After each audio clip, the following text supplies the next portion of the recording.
Nasa linya po ng ating komunikasyon. Ngayong umaga si Vice Governor Glenn Anthony Soco ng Cebu Province. Vice Gov, good morning po. Mayang buntag, Jade at Admar po ang inyong makakasama. Maraming salamat po sa inyong oras. Hello, good morning ho. Good morning. Ayan, narinig po namin kayo.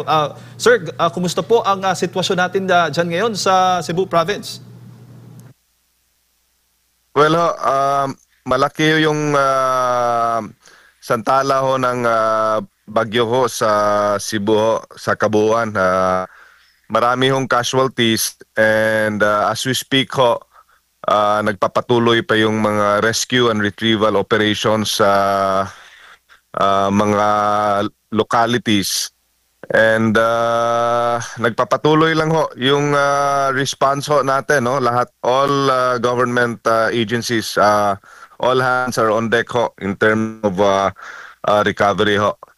Opo, gaano ho kalawak itong baha na nakikita po natin ngayon na Vice Gov? Buong probinsya ho ba ay may naitatalang mga pagbaha dahil nga dito sa bagyong Tino?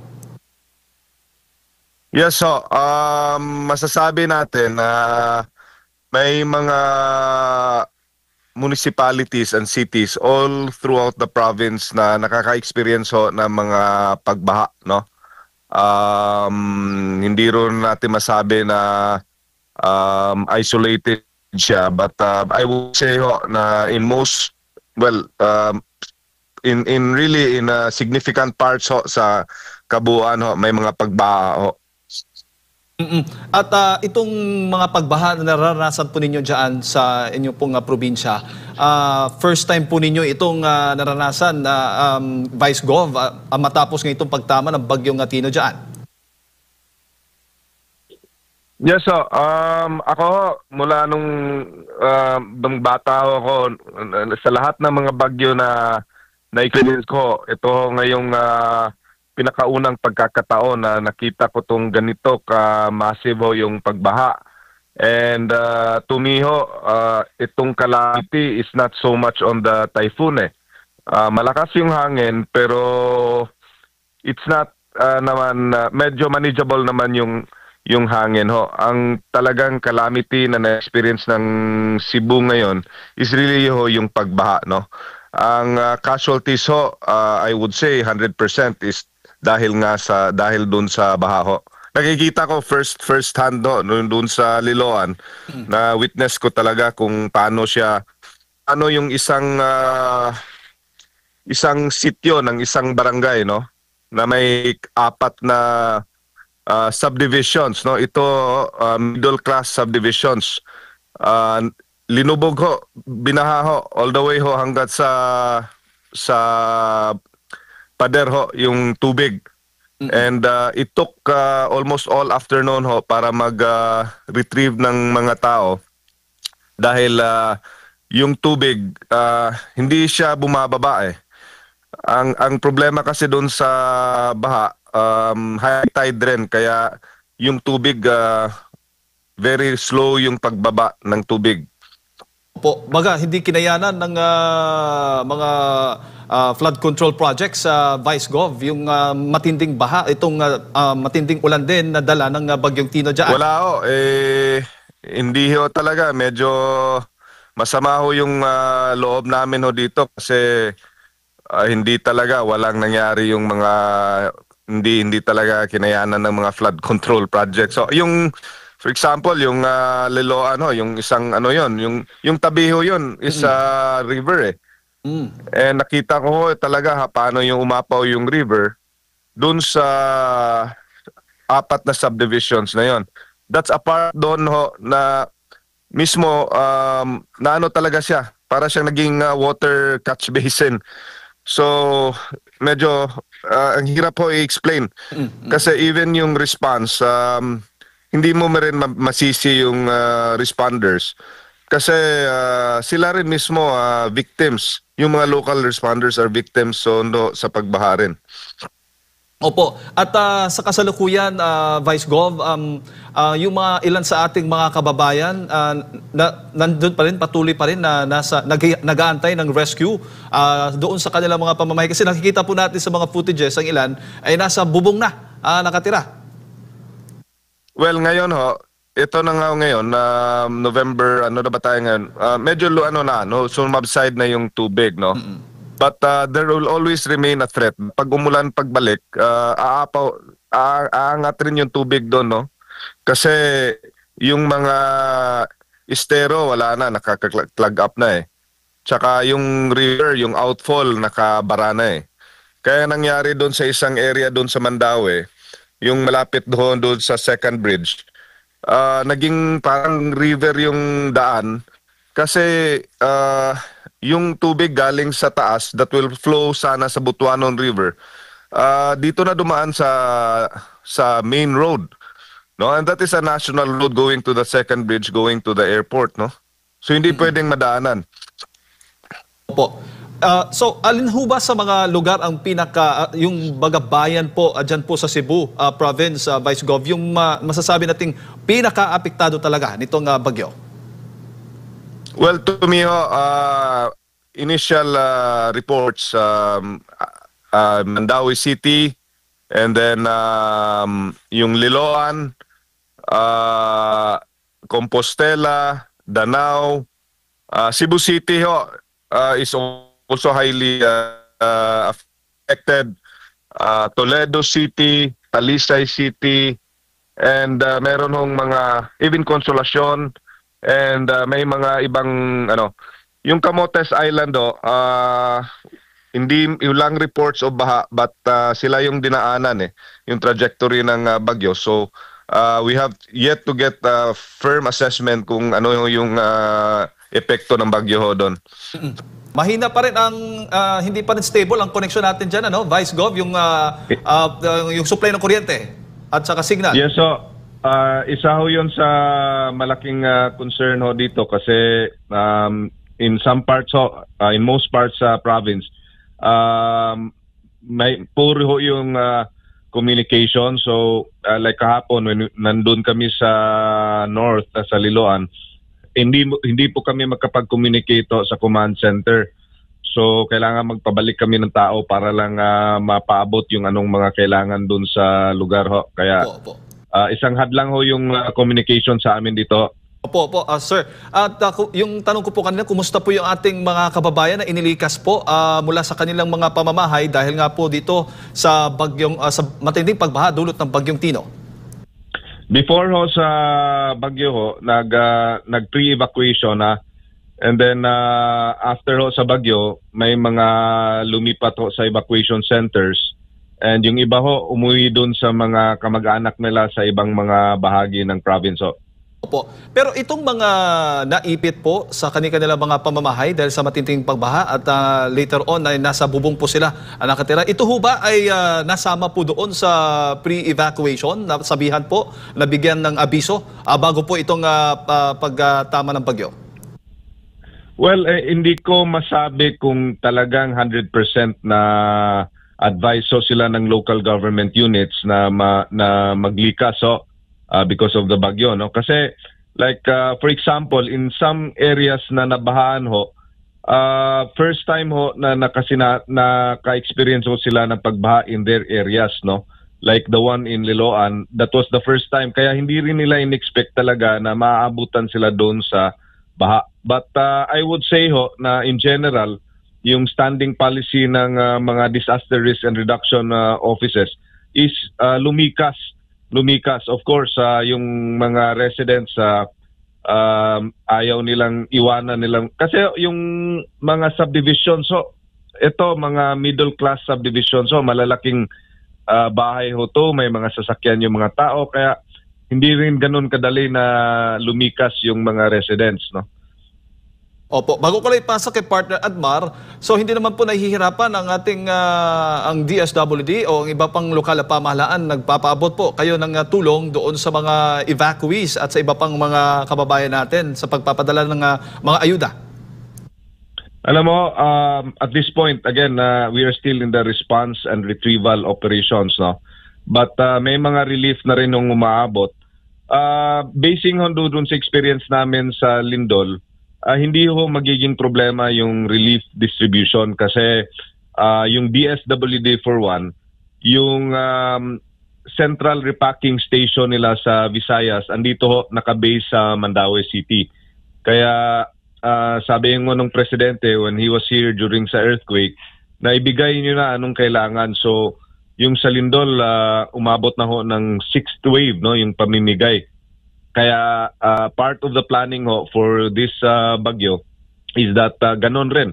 Wala ring limit dun sa ibibigay dun sa mga na-affected. Plus ho, yung support from the local government units and saka yung private sector.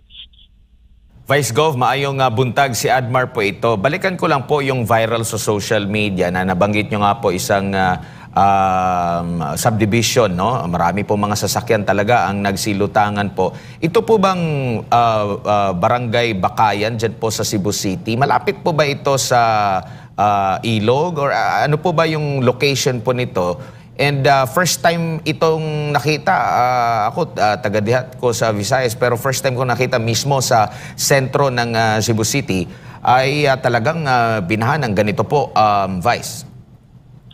Yes, so yung Barangay Bakayan, no, that is part of Cebu City, no, yung capital talaga ng Island Province. And may ilog siyang malapit, pero first time ho na nangyari na nagbaha doon mismo sa barangay na yung subdivision na yan, no. So nakakagulat ho talaga na yung tubig umabot doon sa ganun kataas, no. And yung assessment diyan, tubig ho yan galing sa bundok. Yung Bakayan medyo nasa mataas na elevation na yan, no, higher than the normal dito sa lowland, but inabot pa rin siya ng tubig, meaning may tubig galing doon sa mas mataas na bahagi pa ng Cebu City na doon nag-catch, no, doon mismo sa subdivision na yon. Opo, kapansin-pansin din po nung humupa yung ilang lugar po dyan. Actually, kahit na yung lubog pa rin sa tubig baha, dagang gap, no? Marami pong mga basura, marami pong mga debris po ang nakita po natin, pati yung mga sanga, mga punong mga punong kahoy po. Nakikita nyo rin po ba ito na isa sa mga causes kaya nagkabara-bara ito pong mga waterways po natin?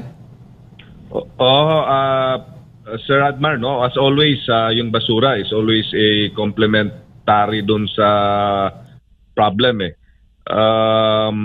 Yung sinabi ko kanina na yung outfall, yung mga outfall, basta anywhere pag may outfalls, kumbaga saan yung mag-e-end yung tubig from the rivers na tatapon dun sa dagat, talaga yun, umaapaw talaga, no? Just like what happened dun sa ML yung sa may malapit doon sa bridge, yung road that going to the airport, no. That is talaga yung pag may river umaapaw talaga. So meaning yung tubig galing sa bundok hindi na siya nakaka-flow ng maayos, no, going towards the outfall. Po. Di ko lang alam po, sir, kung na-review po muli yung mga geohazard map, lalo na po dyan sa Cebu po, kung ito po bang mga lugar na ito na first time bang binaha ay nasa listahan na po, no, ng mga mapang nasa peligrosong lugar for mga flash floods or mga pagbaha po? Well, ngayon, I think the geohazard maps will have to be reviewed. Kasi itong mga pagbaha ngayon, there are really new areas na binabaha, no? And wala na ho itong, the way I see it, parang hindi mo na ho matrace doon sa historical pattern niya. Kasi yung pag-ulan, pag umuulan talaga sa bukid, it will really flow down, no? And hindi mo na alam kung saan siya pupunta, no? Especially yung developments, for example, yung mga subdivisions, concrete, eh. So, yung mga daan, concrete, yung mga pader, concrete. So, naturally, yung tubig will flow, and then kung saan siya magka-catch, saan siya matatrap, kaya nga nagkakaroon ng pagbaha na umaapaw talaga all the way as high as doon sa bubong. Opo. Nagbabasa po ako po sa mga komento sa social media page sa Cebu Province po. Nababasa ko rin po yung paghingi rin ng tulong na mga Cebuano, sinasabi nga nila, pati kami, nga naa din sa bukid, nangayo po sila tabang kay dagandang naanod ng mga balay. Sa mga bundok po, marami daw pong mga naanod. No? Ito lang kasing nakikita sa social media, pawang nasa mga malalaking syudad, malalaking mga bayan po, Vice Gov. Yes, pati rin yung ang atong mga kabukirang barangay, ganun rin, no? Kasi may hangin yung malakas yung hangin in the upper parts, no? So may mga bahay na affected din as usual dun sa yung any typhoon which has more than 100 kilometers per hour na lakas, no? So yung but the casualty concentration of the casualty count is really dun sa where may pagbaha. Opo. Minsan na rin pong tumama. Kung maalala nyo po, 2021, Bagyong Odette ata yun. Kung ikukumpara dito po sa Bagyong Tino po, ano po ang nakikita nyong pagkakaiba? Mas malakas po ba itong si Bagyong Tino? Or mas marami din itong dalang tubig compared dun sa Bagyong Odette po? Alam mo, in terms of intensity, mas malakas yung Bagyong Odette. But in terms of casualty, mas marami itong Bagyong Tino. The difference, hello? Opo, go ahead po, sir. The difference sa dalawa is that itong Bagyong Tino may grabe na pagbaha. So, yung calamity nito ngayon is not on the typhoon. The calamity is the flooding. Opo, at which is different doon sa mga previous na mga bagyo. Opo, at kung babasahin din natin yung mga comment section, napabalita po na malaki po talagang bulto sa flood control projects ay dyan din po sa Cebu Province po, Vice Gov. Kaya natatanong nila kung nasaan nga ba itong flood control project. Siguro bilang panghuli na lamang po, kasi alam nyo po, 50 araw na lang, magpapasko na po. Ano po ang assurance ng government, katuwang yung national government po, sa pagpapanumbalik at least maging merry po ang Pasko ng mga kaigsuunan natong mga Sugbuanon, Vice Gov? Well, the President is expected to arrive tomorrow. But as we speak, yung lahat ng government agencies are already mobilizing, no? And yung sa Lindol masasabi ko na yung whole of government approach nakakatulong sa immediate or fast recovery yung na lang ngayon situation sa Lindol in the northern part is meron parirong mga aftershocks. Yun na lang yung dinideal with, no? But ito hong bagyo, sa tingin ko naman given doon sa experience namin sa mga previous na typhoons and na experience namin sa Lindol, I think mabilis yung recovery natin dito. Of course, medyo nakakapanghinayang talaga, no, na may mga casualties rin na hindi namin in-expect. But in terms of, I think, the people getting back their livelihoods, going back to their day-to-day activities, I think mabilis yung recovery dito. Meron lang rin kaming minomonitor na bagyo pa rin na darating sa weekend, no? We have to be careful na rin talaga. We have to be more intent in tracking yung mga bagyo na pumapasok sa atin kasi yung bagyo yung Tino, alam na namin yan 2 days, 3 days before.